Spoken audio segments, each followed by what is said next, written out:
Strange, yet true stories. Stories from the light side, the dark side, and the other side. I'm Steve White.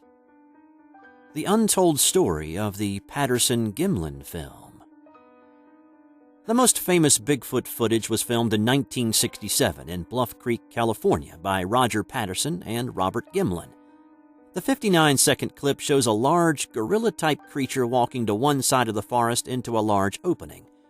We've all seen it, but apparently we haven't been told the whole story.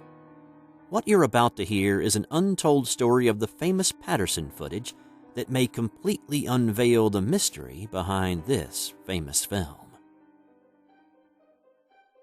It's been a while since this happened, so I'm telling it as best as I can remember. In the summer of 2006, my cousin had phoned me from Los Angeles. He told me that his band had just signed a recording deal with a major label. We have always stayed in touch since he left New York and moved out to California.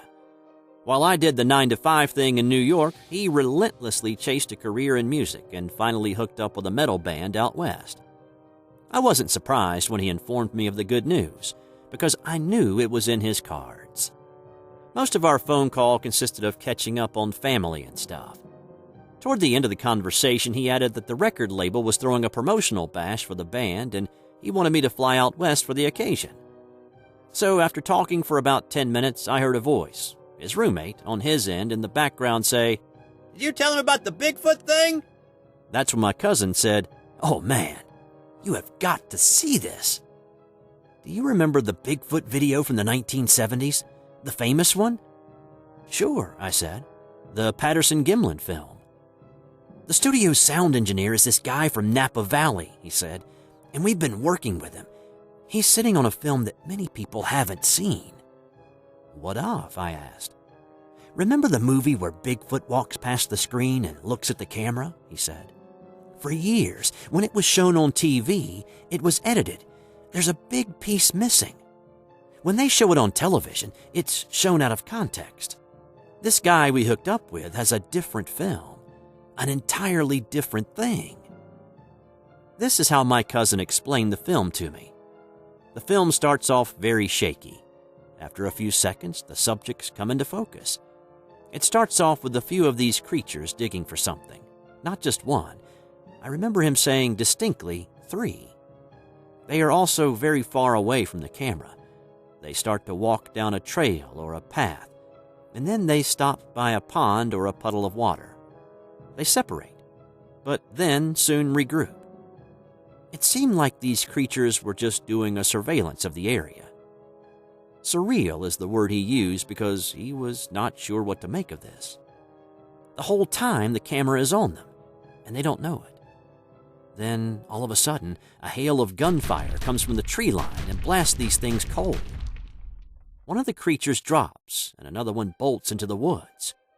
The remaining one strangely just walks or staggers off. As one of the creatures walked off, someone kept taking pot shots at it from a distance. That's the creature you see in the popular film. The whole time while he's explaining this to me, I was trying to envision a film that I hadn't seen in years. I vaguely remember it, but I certainly don't recall any violence. He also said that there was another film, which was shocking as well as disgusting. It shows a bunch of men dragging one of the lifeless bodies and placing it on a tarp or a pool cover, and then cutting it up. Obviously, there was no sound on these videos. I told him that if this was lost footage or something, then it would probably be worth something to somebody. From here on, I will refer to the owner of the film as John, which is not his real name. When I finally made it out to California, I had the pleasure of meeting John, the film's owner. By this time, I had done my homework and knew that if what he had is the real thing, this guy would be sitting on a gold mine. I asked John how it all came to be. His response was, "Actually, it's not mine. It was my uncle's." His uncle, now deceased, wasn't even supposed to have it. It turned out that his uncle lived in Yakima at the time, and he was buddies with one of the trackers who was going out looking for these things. He went along with the group. There were about 8 men altogether, all heavily armed. Somehow, he ended up getting a copy of the film and then never mentioned a word to anyone. They had no idea what they would run into out there, so they brought enough manpower and firearms to start a small war. There were roughly 3 cameras rolling at all times, so they had much more than the 50 seconds that they show on television. The problem was that all of those involved didn't know where they stood as far as the law went. They felt that authorities would have screamed murder and then hung them out to dry. John said that there was a person with money who wanted to have a look at the film and maybe do business at one point. He was a lawyer or businessman type. John also added that an eccentric named Eric Beckard, a researcher, was harassing him at one point.